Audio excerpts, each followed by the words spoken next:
捱過失戀這關，過不了無眠每晚，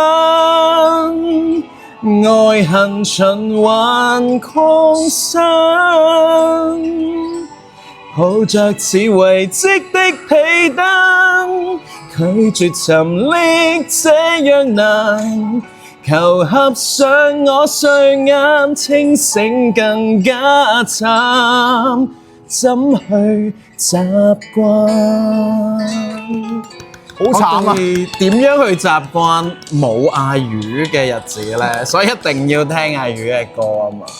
多謝咁大家就唔會傷失啦，因為有你嘅音樂陪伴。啱先大家聽到嘅就係我翻唱嗌魚嘅傷失，但係如果你想聽到呢隻傷失嘅原唱版，就要去佢嘅音樂會啦。時間地點係2026年1月2號，佛山嘅 Also Life 有我嘅夜航音樂會，佛山站。就要晚上開隻船去睇，到時喺現場見啦，阿月，好，到時見。